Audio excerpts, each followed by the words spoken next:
organic, unpredictable, unknown, lovely, beautiful, a sense of fulfillment. This is part of the pleasures of life and not the chores of life.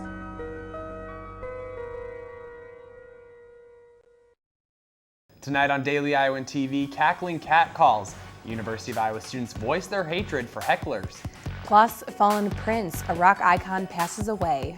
It was a wet week in Iowa City. I'll let you know if the April showers will stay parked on Iowa City horizon. It was a hectic weekend of University of Iowa sports, and which former Hawkeye is dreaming big for the NFL draft. Those stories and more today in sports.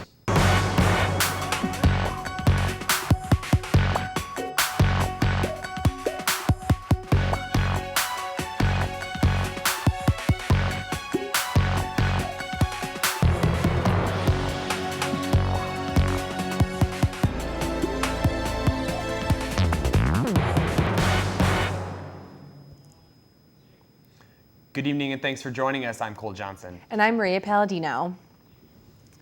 Out with the old and in with the new, the University of Iowa is one step closer to receiving a new building on campus, partially in place of Seashore Hall. A committee within the Iowa Board of Regents is planning to recommend approving a new nearly 35,000 square foot building. If the rest of the regents agree, the building will be dedicated to Department of Psychological and Brain Sciences. Part of Seashore Hall will be torn down to make room. A recent study by the Media Insight Project says only 6% of Americans have confidence in the media. This number has dropped drastically over the past few decades. Daily Iowan TV reporter Becca Scotton takes a look at how journalists can stop this trend. While this number is surprising, this is a problem that has been building for a few decades.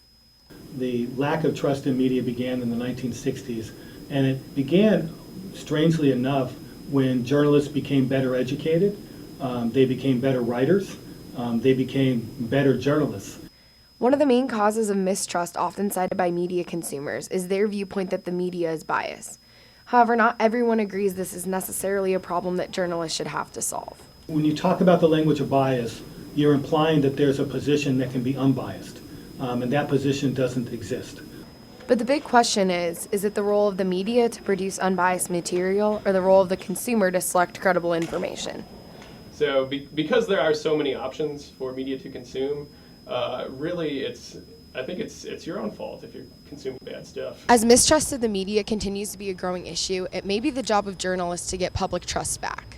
I think the media really can involve as many people as possible and interact with the audience as much as possible. I would encourage journalists to go out in public life and try to be a solution to the problem and not a part of the problem. From the Adler Journalism Building, Becca Scadden, Daily Iowan TV. Prince, one of America's most influential and enigmatic rock musicians, died suddenly Thursday. Prince was found unconscious in an elevator in Minnesota in his estate. He was pronounced dead at the scene about 15 minutes after the first responders arrived. The 57-year-old Grammy-winning artist's death came just a week after his tour plane made an emergency landing in Illinois, where he was hospitalized with what was described as the flu. He then canceled a pair of concerts in Atlanta. President Barack Obama released a statement after Prince's death. He said, "Today, the world lost a creative icon. Michelle and I joined millions of fans from around the world in mourning of the sudden death of Prince. The cause of Prince's death remains under investigation." Tourists are clamoring over an event over a year away, an eclipse. In August of 2017, anyone in Wyoming will be able to witness the first total solar eclipse visible from the mainland. In 40 years. Hotel rooms and campsites across Wyoming are almost gone. Some are calling August 2017's event the Great American Eclipse. That night, the moon's shadow will cross Oregon, Idaho, Wyoming, Nebraska, Kansas, and 7 other states before heading over the Atlantic. The rain was so off and on today. I wonder if it's going to be the same tomorrow. Yeah, that's a good question. Let's toss it over to Zhao Li in the weather studio to see if she's got an answer. Zhao? Unfortunately, guys, we'll see more rainy days for the upcoming week, but luckily we have some really nice temperatures. Let's take a look at tomorrow's weather. Friday morning will start off with a warm 53 degrees with overcast skies. Moving into the afternoon, the temps will rise slowly into 61 degrees, and later in the night, the temps will rise up to 64 degrees. Taking a look at our 6 days extended forecast. Saturday, we'll have clear sky with a high of 72 and a low of 54. Sunday, we'll see partly cloudy skies with similar temperatures. Monday, there's a 40% chance of thunderstorms, so make sure you have an umbrella with you. Tuesday and Wednesday, we'll stay in the mid-60 range, both with cloudy skies. That's all I have for you here at the weather studio. Back to you guys at the desk. A local Iowa City group is taking a stance against catcalling and street harassment. Daily Iowan TV's Sydney Zatz has a story and the scoop on how you can get involved to help and end street harassment. Street harassment is a prominent issue in downtown Iowa City, but there's a Facebook group who is looking to take a stance. Stella Hart created the group End Street Harassment Iowa City and has since then built a strong following of those who are looking to diminish this issue. I moved to Iowa City about 4 years ago, and all the places I've lived, I think it has the most intense street harassment culture. Basically any woman I talked to, and lots of men, whether they were students or professionals, had some story of being harassed in public spaces. Catcalling and street harassment usually happens to women, LGBT members, and people of color. Comments are usually sexually driven. Sexual harassment can happen anywhere, even at a workplace. 2 years ago, I was at a party and I was sexually assaulted by a man. I did not report because I had been drinking that night. So 7 months later, he started following me to my job at Jimmy John's. Kennedy also offered some advice on what you can do if you see someone being harassed. It's always a good thing to, if you can inject yourself, great. If you feel safe enough to be like, hey, maybe you shouldn't be doing that. Now, if you're interested in meeting with other locals to help end street harassment, check out End Street Harassment Iowa City on Facebook. Also, the Johnson County Hotline is open 24 hours a day, so if you ever need anything, you can always give them a call. Reporting from downtown Iowa City, Sydney Zatz, Daily Iowan TV. The grandchildren of an early Nazi victim is laying their claim to the oldest Passover manuscript in existence. The Brazili family says the 14th century bird's head Haggadah was stolen from their clutches in 1933. Now they want it back. The bird's head Haggadah is famous for its unorthodox depictions of Jews with the heads of mystical creatures. This is believed to positively reflect Jews while also getting around biblical prohibitions against drawing people. The Brazili family wants to be paid, plus have the manuscript renamed after the family. The Haggadah is on display in a special exhibit at the Israel Museum in Jerusalem. It is highlighted to mark the beginning of Passover, which begins Friday at sundown. Well, Hawkeye fans are thrilled to see their football team return to Kinnick Stadium for the spring game on Saturday, but one program has a much bigger weekend on the horizon. That's right, Cole. The golf teams, are both seeking conference championships. For more on their Big Ten title chase, let's toss it over to Alex Giannakopoulos in the sports studio. Thanks, Cole and Maria. We are exactly 1 week away from the 2016 NFL Draft, and draft excitement continues this Thursday evening in the sports studio. But today's story is a little different. We'll get back to that later, but before the first round picks are underway, we have plenty of sports happening right here in Iowa City over the weekend. Iowa field hockey finishes their spring season at Grant Field Saturday, as well as Iowa softball and baseball, each hosting Big Ten competitors for the weekend-long series. While Iowa City will be busy in Iowa men's and women's golf, we'll pack up and head to Indiana for the Big Ten championships. On the men's side, Iowa took home a huge victory last week in Iowa City at the Hawkeye Invitational, earning a second-place overall finish. The team is hoping to keep that momentum going into this upcoming weekend. We had a good second-place finish this last weekend against a really strong field here at home.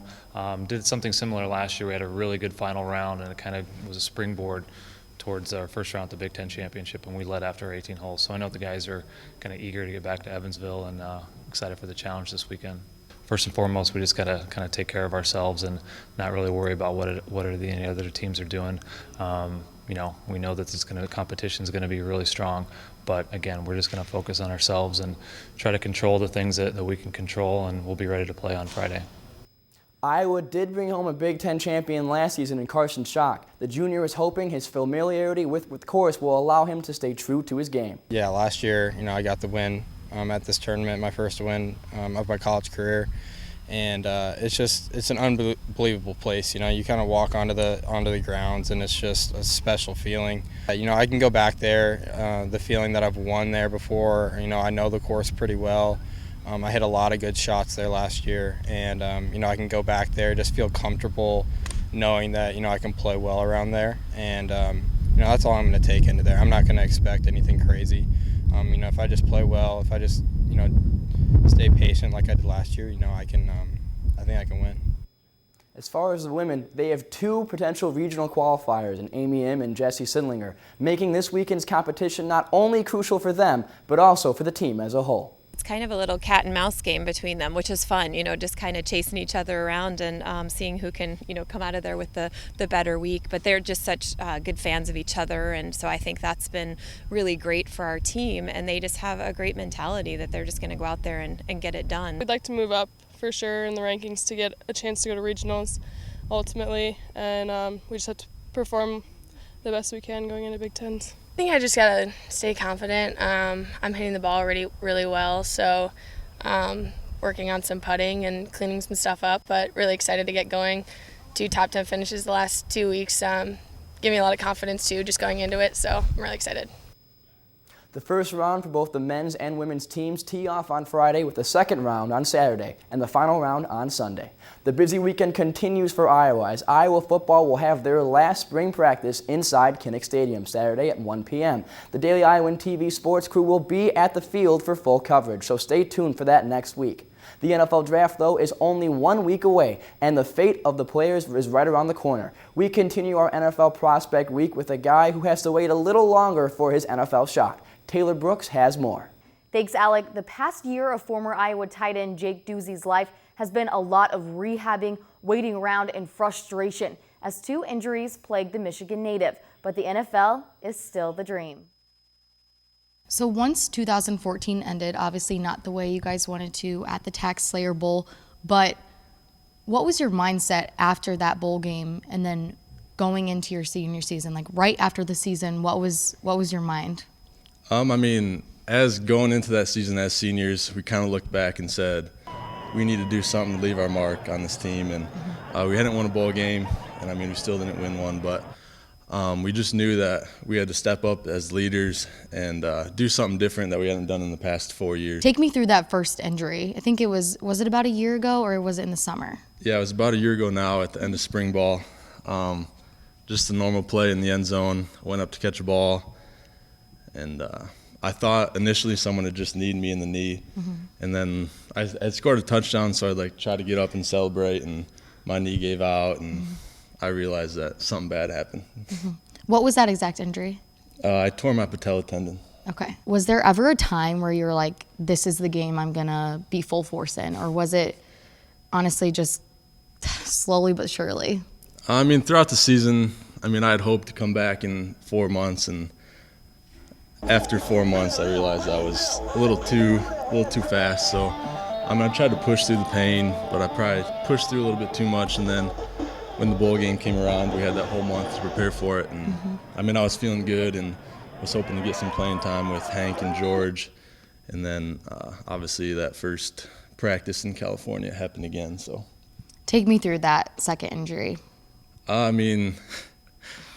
Just hoping to play in that game, my final game as a Hawkeye, knowing I wouldn't be back again.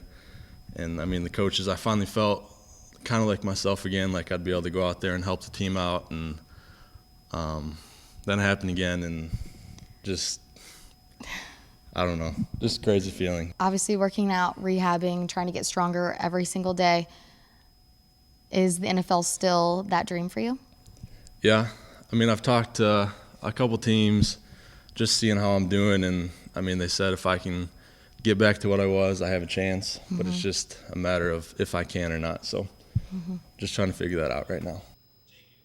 Until the NFL Draft in 2017, Duzey will work out and train and most likely have to get a job. For our full interview, go to the Daily Iowan YouTube page. Alec, back to you. Thanks for that, Taylor, and we will keep an eye out for Jake Duzey come next year's draft. For all of our coverage on the exciting events for Iowa sports this weekend, check back in with Daily Iowan TV next week. Cole and Maria, back to you. Thanks for watching Daily Iowan TV. Keep up to date with the latest news by visiting dailyiowan.com. For Daily Iowan TV, I'm Maria Palladino. And I'm Cole Johnson. Have fun this weekend, Iowa City.